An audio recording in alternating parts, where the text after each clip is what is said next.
Hello and welcome to my channel. I'm Jason White and this is Jason's Weird Reads, and thank you for joining me. So in this video I'm going to talk about the fantasy books and series that I want to start reading. So last year I took about a year and I finished around March or April, and I read the entirety of the Wheel of Time books by Robert Jordan and Brandon Sanderson. And that was a very interesting journey that I'm glad I took. But I had to take a break from reading fantasy after that because I was overwhelmed, I was done, but the itch, it has returned. So I'm thinking that in 2021 I am going to read some more fantasy, but I have to choose. And there are a plethora of fantasy books out there, and I don't know where to start. I am literally looking at all these books. I am literally overwhelmed. I am seriously overwhelmed. But so this is part of the reason why I'm creating this video, is because I want your help. Tell me, if you're a fantasy reader, what do you think I should start down here? There's more books that I forgot to put in here, like the Red Sister books by Mark Lawrence.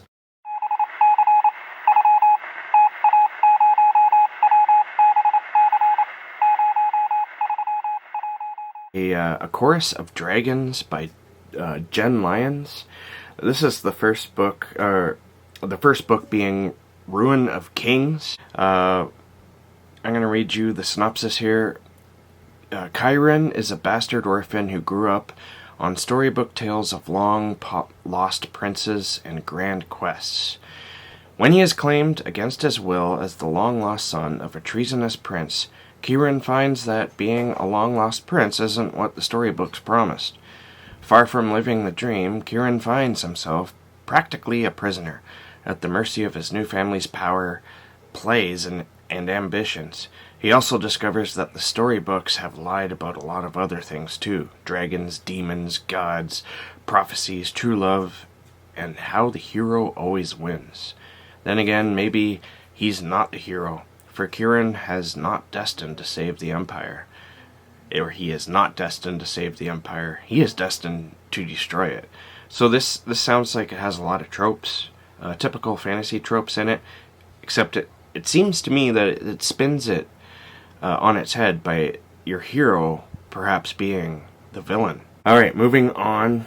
We have the Dandelion Dynasty by Ken Liu, the first book being Grace of Kings. This book, fantasy is really going through a transition right now. It's evolving to incorporate a lot of most fantasy is your typical, castles and Edwardian times, armor and kings and princes. But now it's starting to incorporate different. It's not just European anymore. It's like this. It's Asian, and so here is the synopsis for The Grace of Kings. Two men rebel together against tyranny, and then they become rivals. In this first sweeping book of an epic fantasy series from Ken Liu, recipient of Hugo, Nebula, and World Fantasy Awards. So I'm going to leave it at that, because just that idea, I think, a lot of these books are doing interesting things with plot as well, like having two men who fight against something suddenly becoming enemies. That right there interests me. I would like to see how that starts and how it's resolved. And that is The Grace of Kings by Ken Liu. Next up, we have The Burning by Evan Winter, and the first book is Rage of Dragons. So, Rage of Dragons, I've been watching World Hoppers lately, and they were talking about, or they had two videos actually, in regards to unpopular opinions, and this book kept coming up because there's, I think everyone but one person on that panel did not like Rage of Dragons. Beyond that, though, everyone I've heard talk about this book actually really enjoy this book, and I guess I can understand. If you go watch that World Hoppers video and their unpopular opinions, They have part 1 and part 2. I recommend it. It's very funny. Let me read you the synopsis of the first book, Rage of Dragons. And another thing I like about this book, before I get into the synopsis, is that it takes African, I believe, culture, and adapts that into the culture of the book. And so the world building obviously would be very different, like a lot of these books I think are. And so that's fascinating to me. So the Omehi people have been fighting an unwinnable fight for almost 200 years. Their society has been built around war and only war. The lucky ones are born gifted. 1 in every 2,000 women have the power to call down dragons. 1 in every 100 men is able to magically transform himself into a bigger, stronger, faster killing machine. Everyone else is fodder, destined to fight and die in the endless war. Young giftless Tao knows all this, but he has a plan of escape. He's going to get himself injured, get out early, and settle down to marriage, children, and land. Only he doesn't get the chance. Those closest to him are brutally murdered, and his grief swiftly turns to anger. Fixated on revenge, Tao dedicates himself to an unthinkable path. He'll become the greatest swordsman to ever live, a man willing to die 100,000 times for the chance to kill the 3 who betrayed him. And I believe the main complaint about this book is the main character who is bent on revenge, how he is rage personified, and it seems like that never changes. But we're going to check that out. Hopefully. We'll see. Next up, I have The Faithful and the Fallen by John Gwynne. The first book is Malice. Now, this book I've heard a lot about. A lot of people talk about this book on BookTube here. It seems like this is another violent war series. I'm going to read you the synopsis here. A black sun is rising.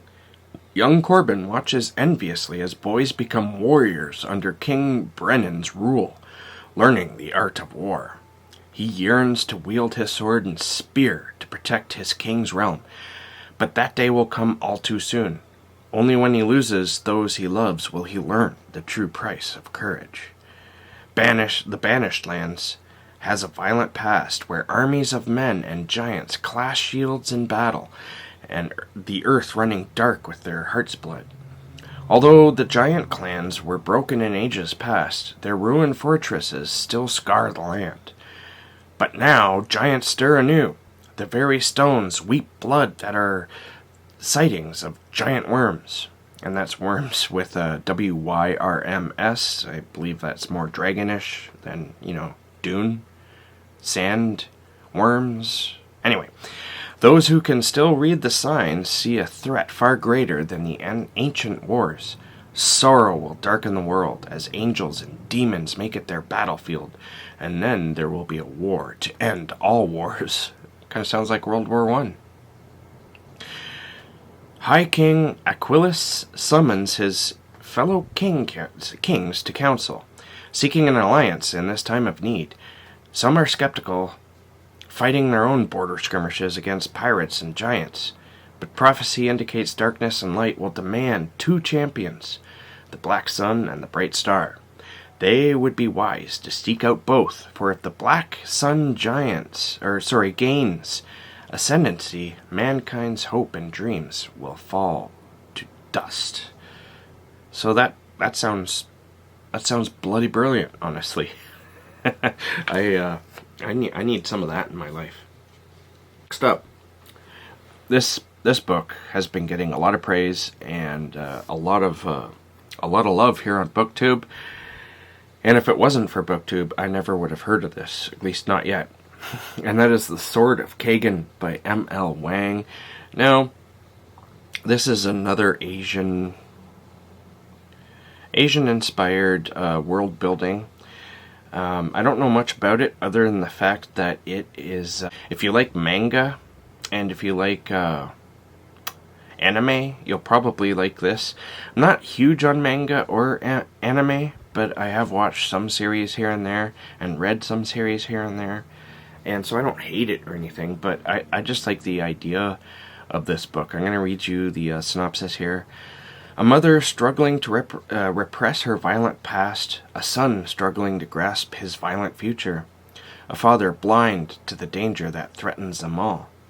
When the winds of war reach their peninsula, the Matsuda family have the strength to defend, or will the Matsuda family have the strength to defend their empire, or will they tear each other apart before the true enemies even reach their shores?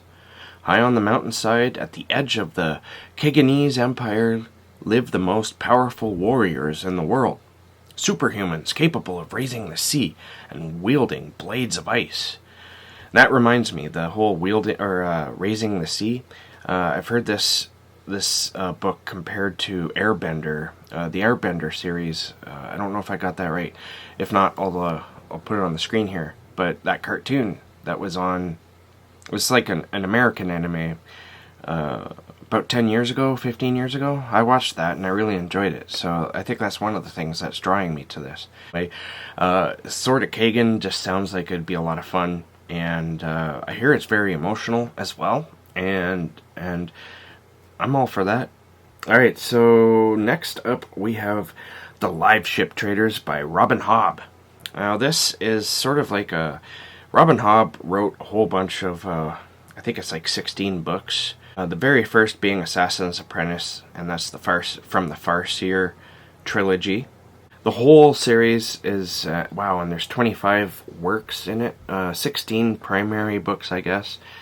And it's the realm of the Elderlings. Now, I've read the first trilogy, and I really enjoyed it. Assassin's Apprentice was a lot of fun. Royal Assassin, Assassin's Quest, and then I just stopped reading it. I don't know why. But I want to continue on to Ship of Magic because it just seems like a lot of fun. And I really enjoy Robin Hobb's writing style. There's sort of a familiar feel. It's like kind of like it's hard to explain because not everyone's gonna have the same reaction as me. But when I read Robin Hobb, it's like coming home in a sense. It's like visiting somebody, a grandparent or an uncle or somebody who was really good at telling stories and always got you laughing or could make you weep with their stories. And there's just that real strong, familiar homeness to that. And I absolutely love her prose for that. A lot of people say that Robin Hobb writes very slow burn and maybe even boring fantasy. That's true, I guess, to a point, but it's all subjective because what's boring to you might be absolutely thrilling to me, if that makes any sense. So, Ship of Magic is definitely on there. So, who knows, maybe I'll dive into that one.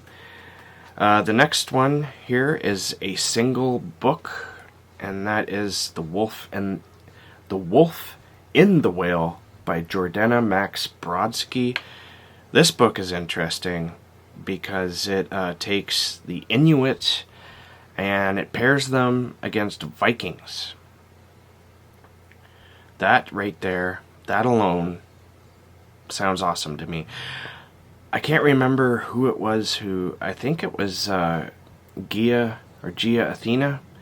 She talked about this book on her channel about a year ago, I think.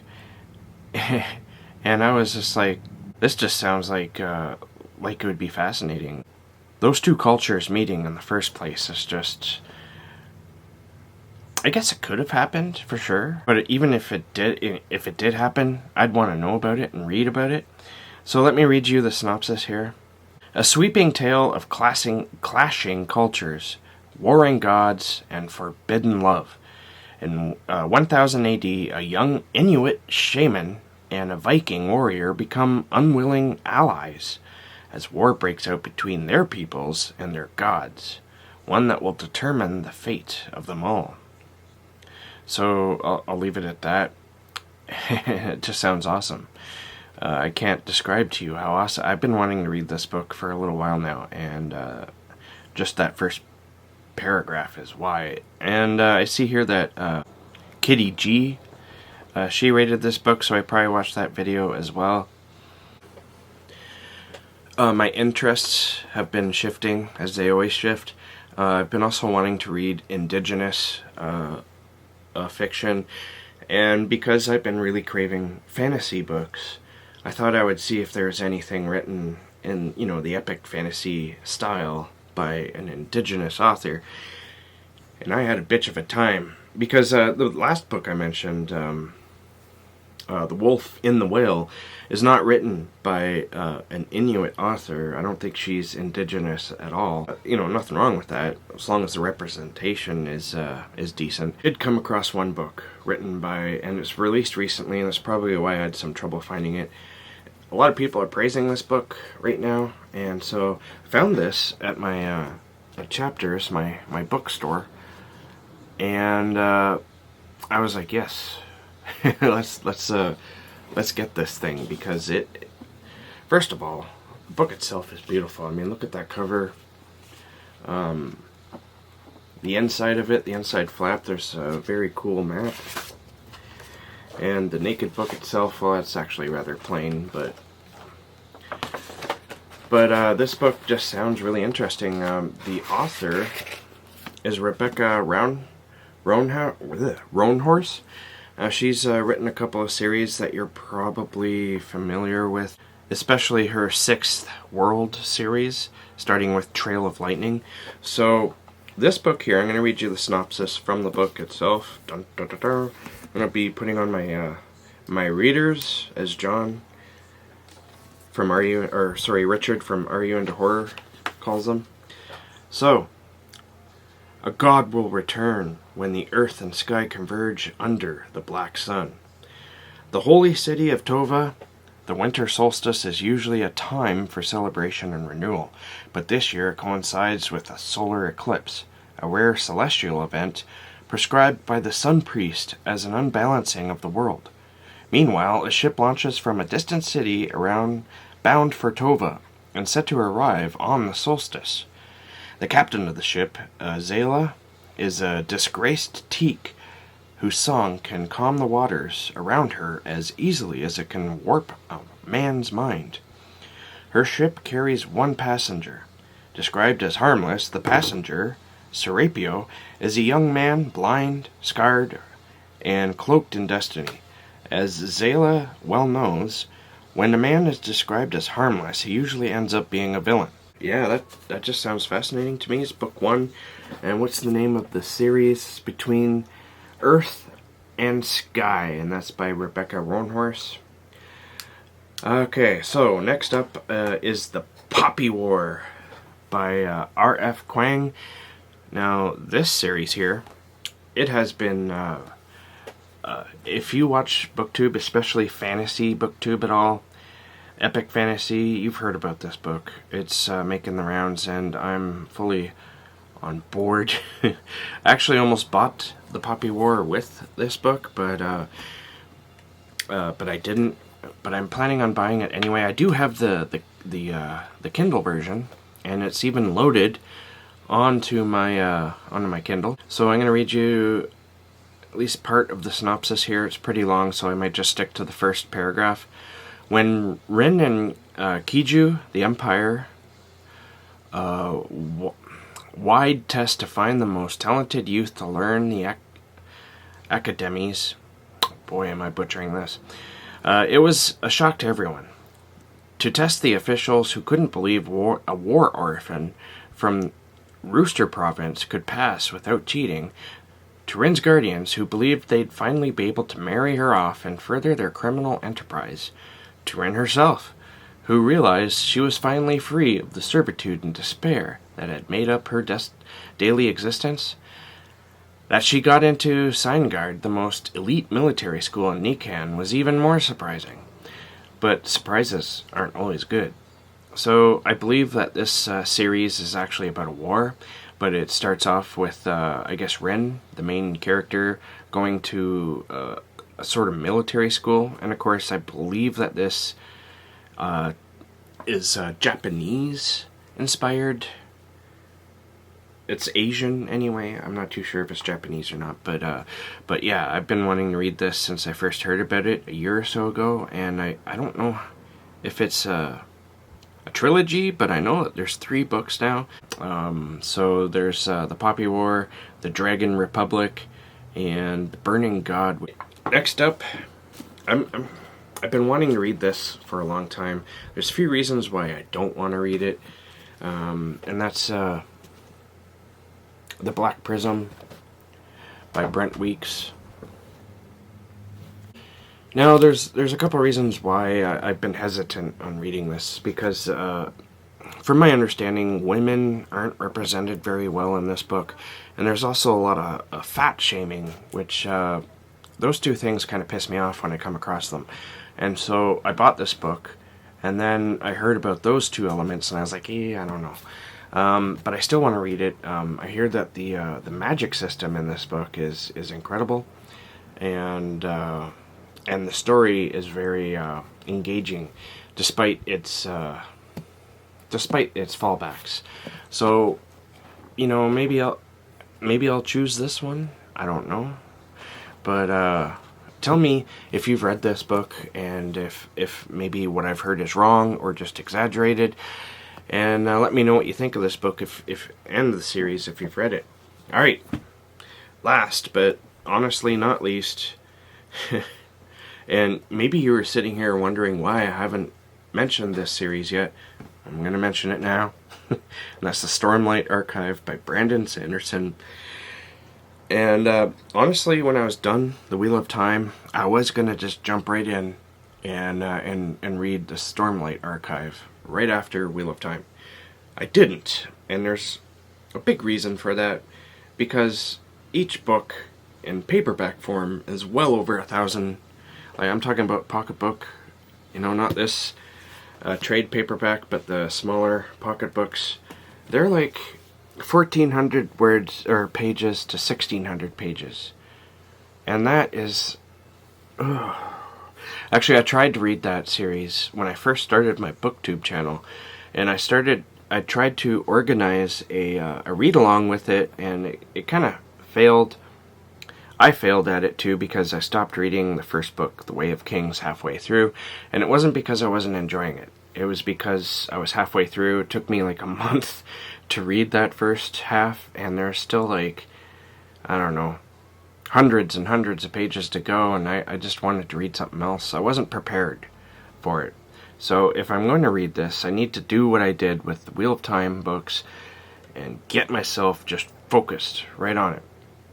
And I'm hoping to do that, because, to be honest with you, with the release of the latest book in the Stormlight Archive, I kind of regret not having jumped on to the Stormlight Archive and jumping on board with everyone in reading Rhythm of War, which is book 4, that was just released recently.